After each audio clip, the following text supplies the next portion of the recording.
L'alchimie de l'esprit, l'héritage spirituel de Jung.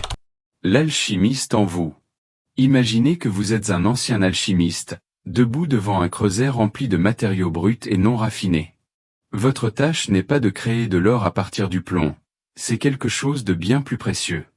Vous tentez de transformer les aspects chaotiques, douloureux et confus de votre psyché en sagesse, plénitude et or spirituel. Ce n'est pas de la fantaisie.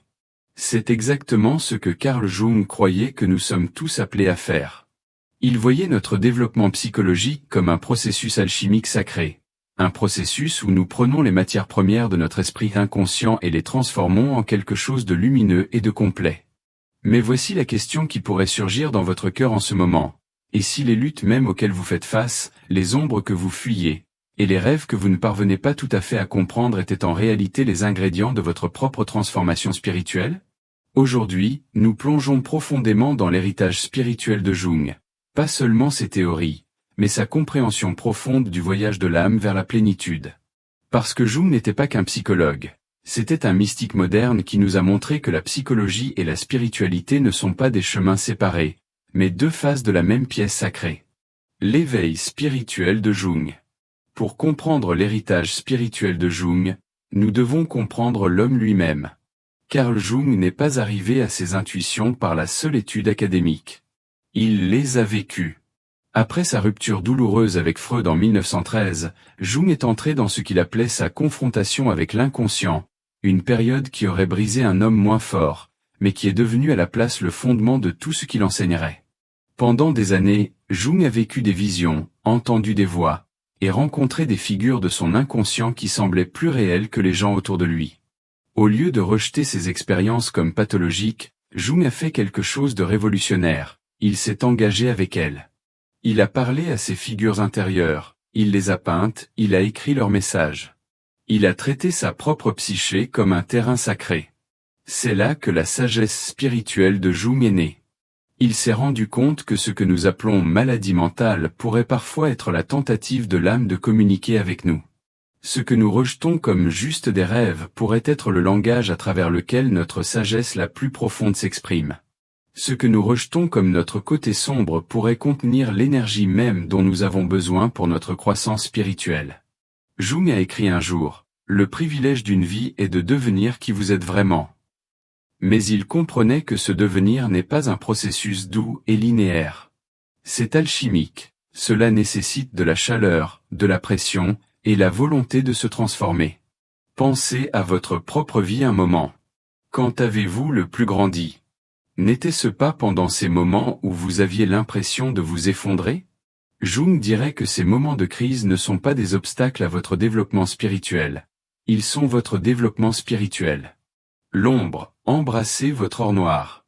Maintenant, parlons de ce qui est peut-être le concept le plus mal compris de Jung, l'ombre. La plupart des gens pensent que l'ombre est simplement notre côté sombre, les parties de nous-mêmes que nous n'aimons pas. Mais la compréhension de Jung était beaucoup plus nuancée, et franchement, plus pleine d'espoir. L'ombre n'est pas seulement notre obscurité, c'est notre vie non vécue. Ce sont toutes les parties de nous-mêmes que nous avons rejetées, niées, ou que nous n'avons jamais eu le courage d'exprimer. Oui, elle contient notre colère, notre égoïsme, nos impulsions destructrices.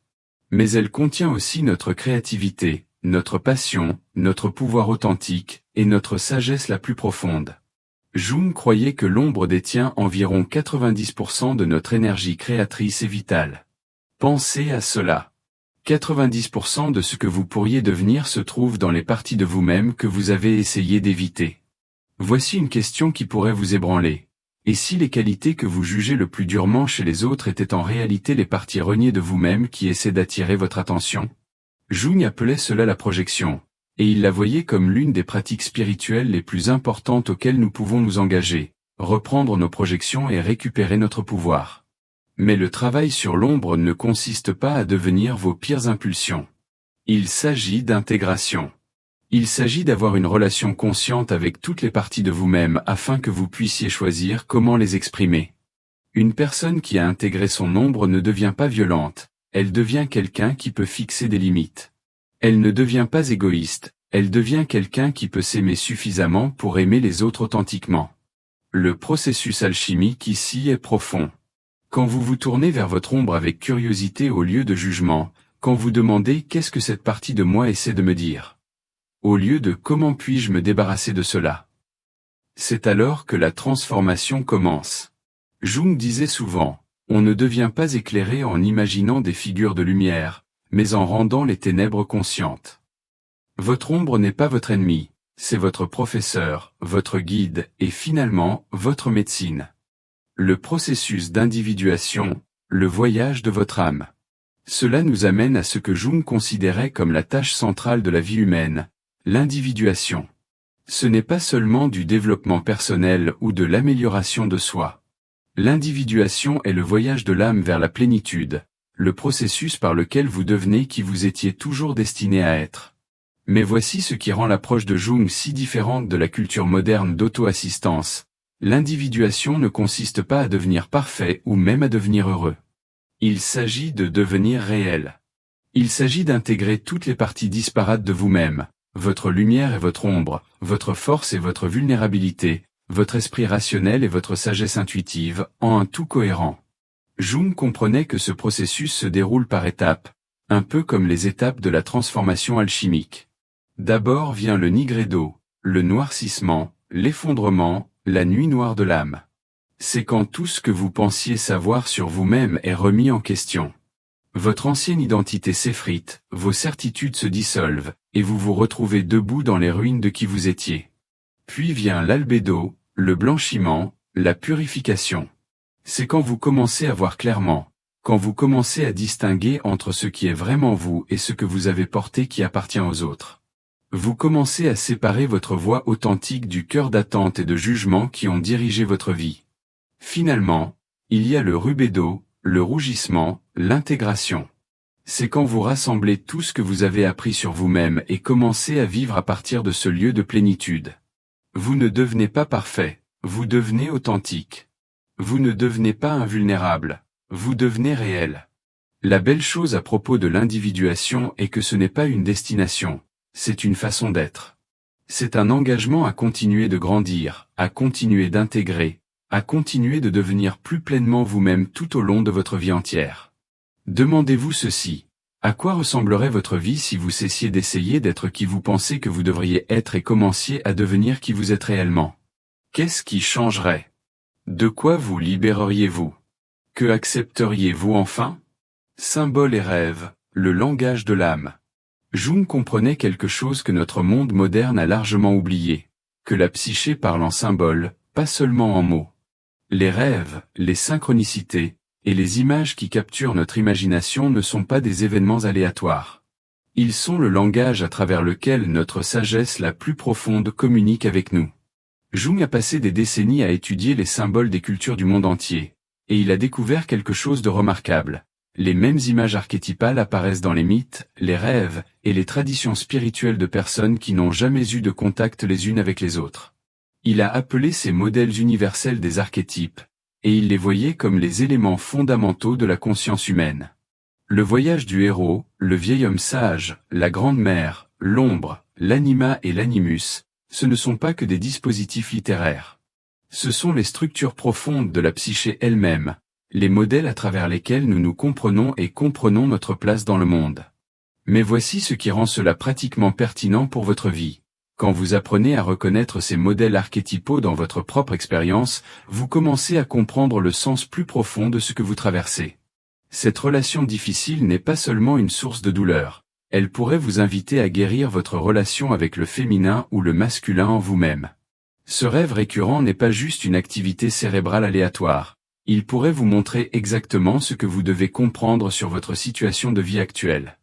Jung a dit un jour, jusqu'à ce que vous rendiez l'inconscient conscient, il dirigera votre vie et vous l'appellerez destin. Apprendre à lire le langage symbolique de votre propre psyché est la façon dont vous récupérez votre pouvoir du destin et devenez l'auteur conscient de votre propre histoire. Faites attention à ce qui attire votre attention.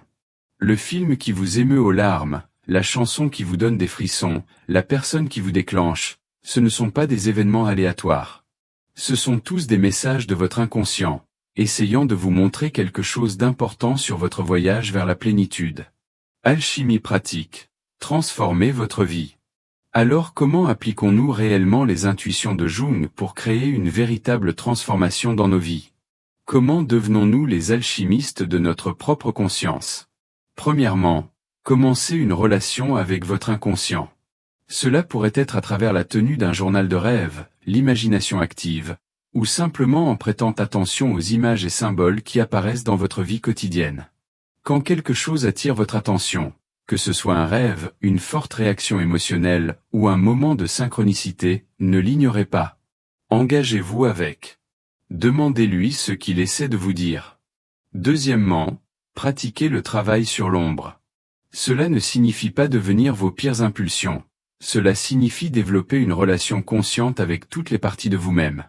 Quand vous vous trouvez à avoir une forte réaction à quelqu'un, demandez-vous, quelle qualité chez cette personne est-ce que je rejette en moi-même? Quand vous vous sentez bloqué ou vidé, demandez, quelle partie de mon énergie ne me permets-je pas d'exprimer? Troisièmement, embrassez le processus d'individuation. Cela signifie être disposé à décevoir les gens qui veulent que vous restiez petit, à questionner les croyances qui ne vous servent plus, et à suivre votre propre chemin même quand c'est inconfortable. Cela signifie choisir l'authenticité plutôt que l'approbation, la croissance plutôt que le confort, et la vérité plutôt que la commodité. Quatrièmement, apprenez à lire le langage symbolique de votre vie. Commencez à voir les modèles dans vos relations, vos mouvements de carrière, vos défis de santé. Quelle histoire votre vie essaie-t-elle de raconter? Quel thème continue d'apparaître? Qu'est-ce que votre âme essaie de vous enseigner? Finalement, rappelez-vous que c'est un voyage de toute une vie. Jung lui-même a continué de grandir et de changer bien dans ses 80 ans. Le but n'est pas de tout comprendre, c'est de rester ouvert au mystère de votre propre devenir. Votre héritage spirituel. Alors que nous arrivons à la fin de notre exploration, je veux vous laisser avec l'intuition la plus profonde de Jung. Vous n'êtes pas seulement une collection de pensées, d'émotions et de comportements. Vous êtes un symbole vivant, une expression unique de l'histoire humaine universelle, un pont entre le conscient et l'inconscient, entre le personnel et le transpersonnel. Vos luttes, vos rêves, vos ombres, vos moments de transcendance, ils font tous partie du processus alchimique à travers lequel vous devenez qui vous étiez toujours destiné à être. Chaque défi que vous affrontez est une invitation à intégrer une autre partie de vous-même. Chaque rêve que vous avez est un message de votre âme. Chaque moment de synchronicité est un rappel que vous faites partie de quelque chose de plus grand que vous-même.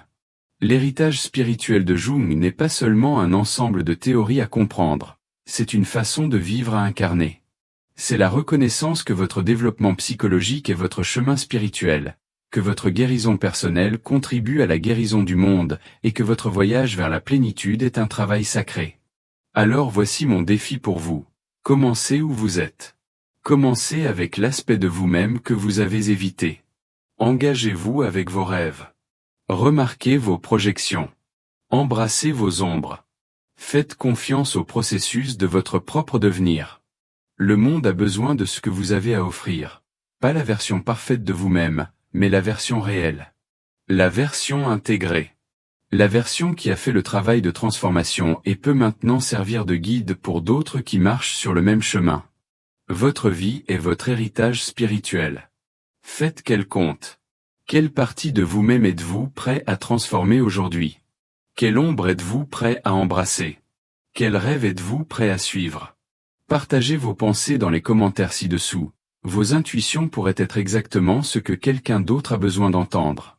Et si cela a résonné avec vous, si vous êtes prêt à plonger plus profondément dans le travail sacré de devenir qui vous êtes vraiment, appuyez sur ce bouton d'abonnement et rejoignez notre communauté d'alchimistes compagnons.